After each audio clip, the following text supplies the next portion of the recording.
When we think of Scandinavia, we picture a modern utopia. We imagine nations defined by low crime rates, immense social trust, and rehabilitative justice systems.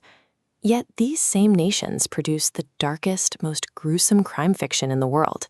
This is Nordic noir. From Stieg Lassen's Millennium series to Joe Nesbo's Harry Hole, the genre places horrific, brutal violence against a backdrop of bleak, freezing landscapes. The contrast feels jarring, but it is entirely deliberate. Authors use these grim narratives to hold a mirror up to a supposedly flawless society, exposing the fractures hiding just beneath the surface. The blueprint for this genre was drawn in the 1960s by Swedish authors Ma Sjöwall and Per Wahlöö. They wrote police procedurals, tracking the day-to-day grind of homicide detectives. The format functioned as a Trojan horse. Their true goal was to dissect and critique the illusion of the socialist welfare state. Through their mysteries, they exposed deep-seated xenophobia, unchecked misogyny, and systemic inequality thriving beneath Sweden's progressive exterior. These early authors utilized the crime novel as a diagnostic tool. Rather than fading away, the societal pressures they identified decades ago would eventually set the stage for the region's most difficult modern challenges. Today, Sweden is grappling with an unexpected epidemic of organized crime. This chart tracks gun violence and explosive incidents across Northern Europe over 2 decades. While neighboring countries maintain low lines, Sweden's numbers spike sharply. This violence is not spread evenly, it's heavily concentrated in specific urban centers, particularly the vulnerable neighborhoods of Malmö and Stockholm. Social alienation and a failure to integrate new populations have created deeply isolated communities.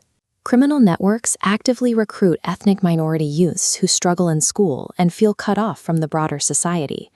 The nation boasts one of the highest standards of living on Earth, but inside these specific neighborhoods, the reality is defined by systemic marginalization.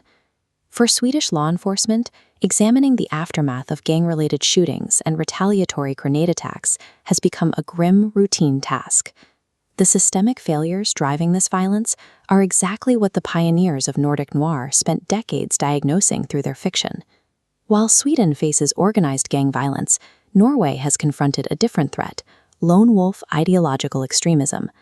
In the summer of 2011, this threat reached its devastating peak. Anders Behring Breivik methodically exploited the blind spots of a relaxed, high-trust society. The Norwegian system assumed good faith, and he used that assumption to plan an attack in plain sight. He easily obtained a legal semi-automatic rifle under the guise of hunting. To bypass suspicion while purchasing 3 tons of explosive fertilizer, he simply registered a fake agricultural company. On July 22nd, Breivik shattered the government quarter in central Oslo with a massive car bomb, killing 8 people and injuring hundreds more.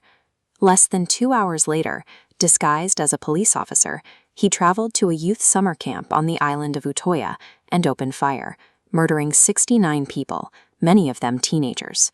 His motives were laid bare in court with a closed-fist salute. The attacks were driven by white supremacy, Islamophobia, and a paranoid hatred of immigration.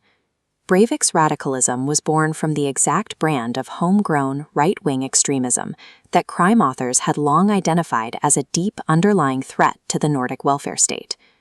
Today, globalism, transnational crime, and tensions over immigration continue to test the limits of the Scandinavian model.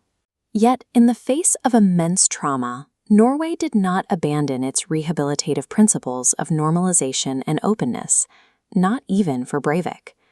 In the aftermath of the attacks, the country chose mourning over retribution, deliberately preserving the democratic values and high-trust institutions the terrorists sought to destroy.